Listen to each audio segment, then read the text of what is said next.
Welcome to Get Safe Online, podcast episode 6. In this episode, we will be talking about fraud. Fraud crimes are increasing in the Pacific, and it's important that we know how to protect ourselves and our businesses from fraudsters to avoid the consequences. Joining us on this episode is Rob Harvmann, a former law enforcement in fraud and financial crime in the UK, and now leading the Get Safe Online Ambassador Scheme. Also with us today is Sergeant Savenaca Tiwatibau. He's the Digital Forensics and Investigations Fiji Police Cybersecurity Unit. Welcome, Rob and Sergeant Tiwatibau. Thanks for being part of our 6th podcast today. You're welcome. Thank you for having me.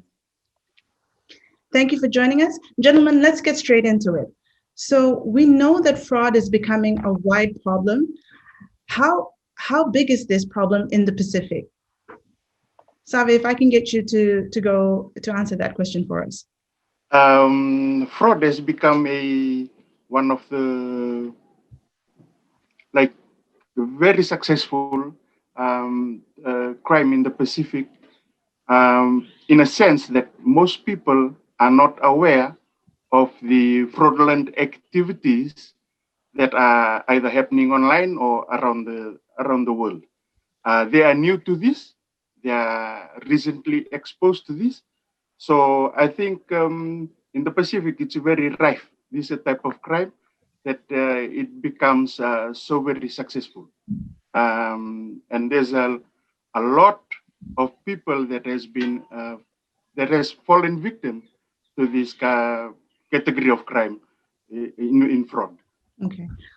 Rob, do you have anything to add on to that?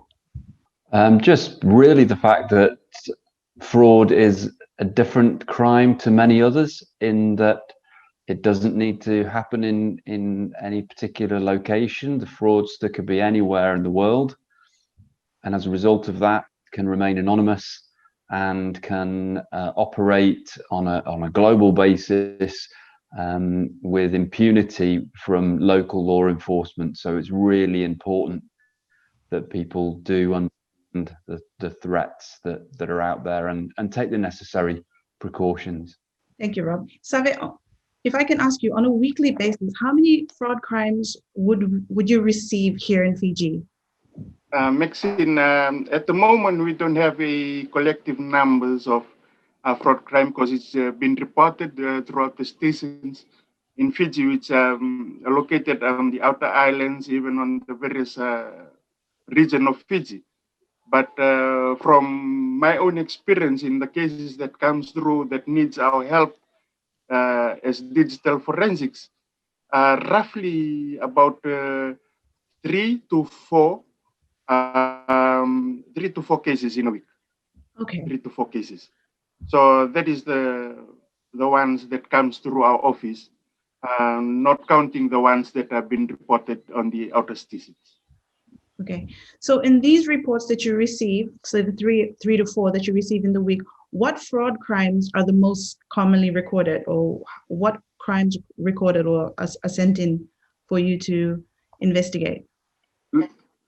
Usually the current crimes that we have received is mostly in regards to the Nigerian scam and the online pyramid scam, where you send money to get products and then build up your customer base. So that is the type of fraud cases that we are currently receiving at the moment. Okay, Rob, are those cases similar to that you would receive as well in the UK? Yes, definitely, Maxine. I think we see a lot of investment fraud where people invest large sums of money into schemes that don't exist. That is the largest fraud where the most money is lost. In terms of the most repeated fraud, that would be where someone is buying goods that don't exist, for instance, that are sold over marketplaces online, and that people are trying to purchase goods that are being sold fraudulently and like I say, don't exist. And so there's a whole range of types of offences that we see. and those investment ones clearly can have a devastating impact on a victim, or indeed on a business. And I'll perhaps be able to explain some of that in a later question. Rob, what makes fraudsters and scammers so successful with their dealings, with how they operate? I think the main point here is about what's called social engineering, and they have a very, very successful way of manipulating someone's behavior, whether that be their obtaining their trust, or whether it be making them have an emotional response. So people can react very, very quickly to things without them actually thinking of the consequences. And fraudsters really do prey on this. We've seen this with the COVID outbreak, where fraudsters are announcing either grants or announcing sort of financial support or whatever it might be, that lures people into believing that it's either a government agency that's perhaps putting out the alert, or whether it's in fact something that panics people so that they respond or press on a link, or actually believe it to be somebody else, that the fraudster is impersonating someone. And that's what we've seen in companies as well, so that a company believes they're interacting with another genuine company when in fact it's a fraudster impersonating somebody. So they're very skilled at making people react in the way that they want them to react, whatever that narrative might be, whether that's giving personal information, whether it's providing bank details, whatever it might be, or getting money from them. They're very, very good at engineering people's behavior, and that's what makes them so successful, and why people should pause before doing anything. Thank you, Rob, for that insight. Save, what is... I would like... Oh, carry on. Yes. Yeah.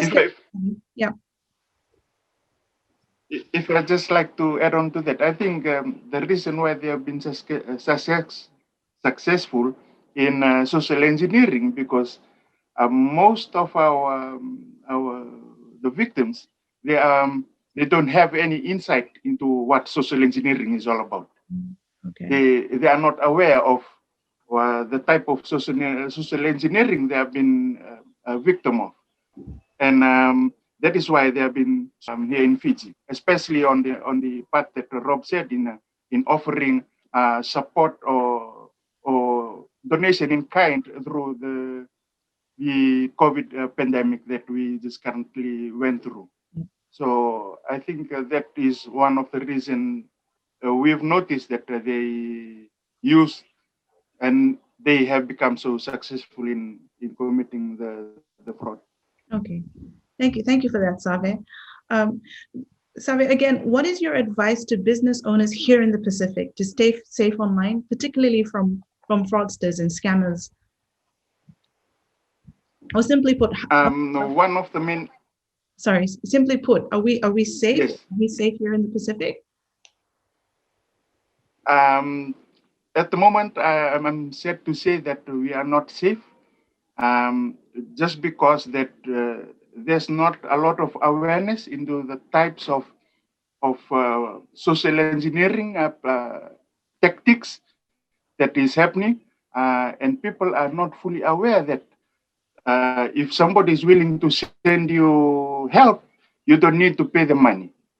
But in the desperate situation that we are in, people are looking for help, and they are in this cause of this pandemic. People are exposed vulnerably to the fraudsters. Mm-hmm. But hopefully that through the help of the NGOs and Online Safety Commission and with Get Safe Online, we been able to conduct a few awareness in raising the knowledge of our the citizens of Fiji in identifying the online fraud, online scams, and the online social engineering. Okay. Rob, would you like to add on to that? Yes, I think there are a number of things that businesses could do. I totally agree with what Save has said. I think the first thing is take your time, check, and double check. There's no harm in asking questions of people, and there's no harm in taking time to make a decision.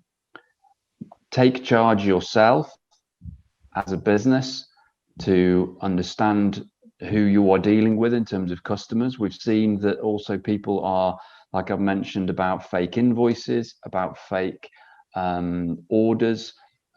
So always get in touch through a contact that you already have. Don't necessarily assume that someone responding or someone writing an email to you is genuine that you've been in contact with before. So always go through a different route, maybe a phone number that you have already. Don't use the links that the fraudster is sending you.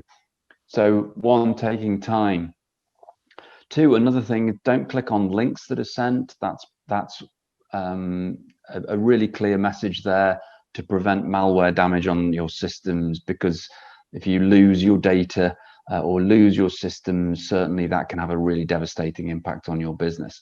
In terms of fraud, money is a primary motivator for fraudsters. So like Save said, don't pay any upfront fees for anything. Always check and double check and make sure that any money that you're sending is to the right person and not to the fraudster. In terms of the protection of your systems and your emails, make sure that you do patch all your software. You don't want to be suffering any online crime in that regard, and make sure that all of your employees know the policies in respect of your online safety. So I know a lot of people are working from home, and so that's really important that employees who are at home do actually understand those procedures as well. And like I've said, just take a step back. Don't be driven by your emotion. Don't be driven by panic. Take your time, and you will then be able to disengage from what the fraudster is trying to get you to do. Thank you, Rob. Final question for you, Rob. What would you say about the Get Safe Online Ambassador Scheme here in the Pacific? What are your thoughts on that?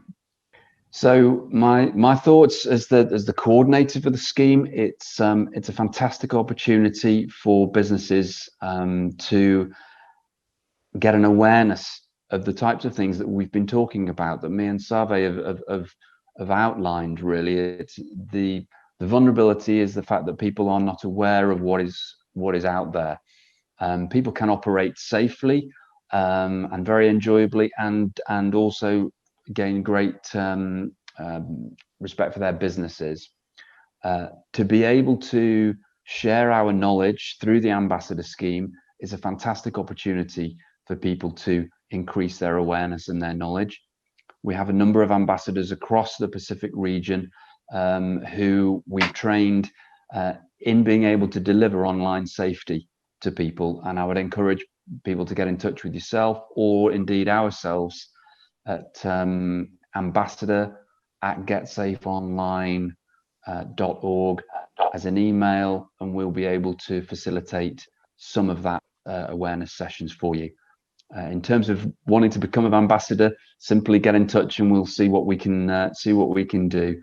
But it's a great opportunity for people to learn a lot more, and I'm delighted that it's been taken off so well in the Pacific regions to help Save and others in law enforcement and the communities and business to get safe online. Thank you, Rob. Save, would you like to add anything to that? Yes, I would like to just reiterate what Rob have said, that the business community needs to be aware of what types of activities that happens online, and they also need to empower their employees through knowledge and awareness and all these activities that online safety get safe online has provided, just to have that background knowledge in what is the current trend of criminal, like the fraudsters, what they do online. And we have very good experience. I think Get Safe Online in sharing good materials that we can be able to share with our business community and upskill them in terms of online safety and safer internet procedures, just to protect their employees and their business also. Thank you, gentlemen. We really appreciate your insights.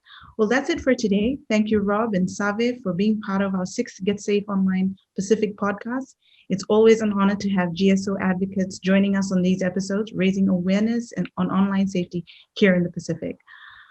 For those of you listening in, be sure to check out our monthly safety tips on how you can protect yourself and your businesses online in this rapidly growing digital world. Next month, we will have another special guest joining us to talk about safe payments online. If you're watching this on YouTube, we publish new content every month. So please hit that subscribe button and the bell icon to be notified every time we publish a new video. To find more topics and information on keeping you and your business safe online, visit your country's national Get Safe Online website. This podcast has been funded by the UK Commonwealth Cybersecurity Program.